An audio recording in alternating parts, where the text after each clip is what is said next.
This is TWiT. All right. So you leave Microsoft. You spend 4 years developing content sharing for a cable network, and then you have this idea. You have this idea that with this boom of connectivity, with this boom of devices, that it's time for something like PSafe. And you've already explained the theory behind PSafe, why you run your operation the way that you do. But to get there, you got to build it. Yep. It's not just enough to have an idea. You've got to put the company together. And you've managed to get together $90 million, a $90 million investment in a company that you based out of Brazil. Why Brazil? The headquarters are here in San Francisco, but all your engineers are down south. That's right. So as I mentioned, we had an opportunity to build the business in Brazil.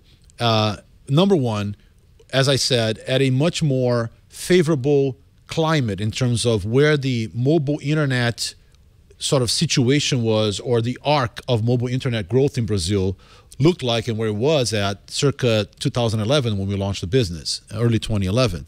So we felt that the familiarity that I had and contacts I had down there to build a team and build it fast, plus access to a wealth of distribution channels and a lot of hungry users for new tech.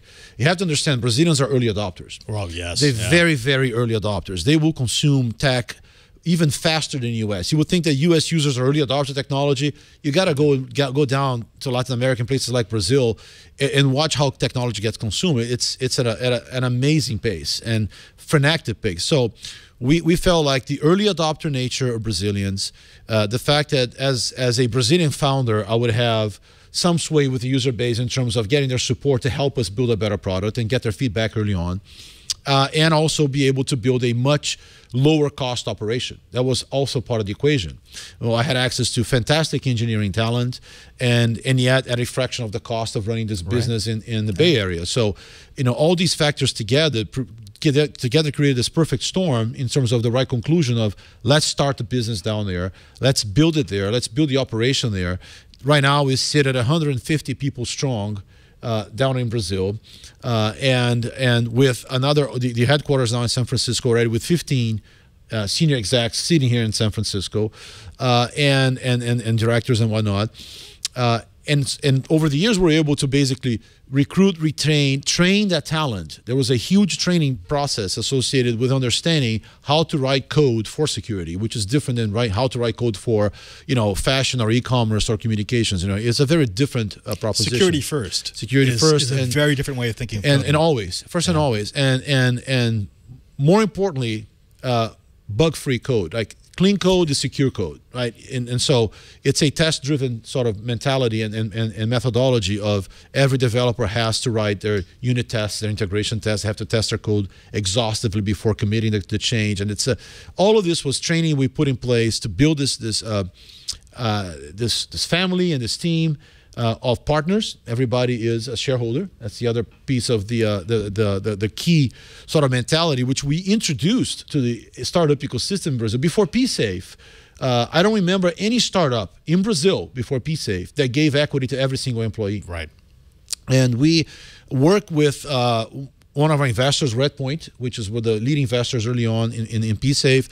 And Redpoint then, after funding PSafe, actually established an office in Brazil, in São Paulo. So Redpoint and eVentures built a joint venture fund called Redpoint eVentures in São Paulo.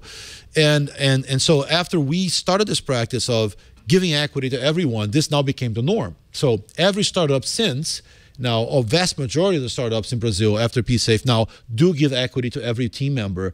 And we're proud to have been part of pushing that movement and educating early on entrepreneurs and CEOs why that's so important, and investment ecosystem in Brazil, participating in that. I'm an advisor to the fund. I still do due diligence for them and look and talk to investors, and I try to foment the ecosystem, encourage more and more people to be entrepreneurs, invest in technology in Latin America and Brazil. There's a huge boom happening there in terms of tech companies in many, many different sectors, in SaaS, in fintech, in e-commerce, you name it. There's a huge growth happening out of Brazil, and for us, we picked a very good time to actually do this.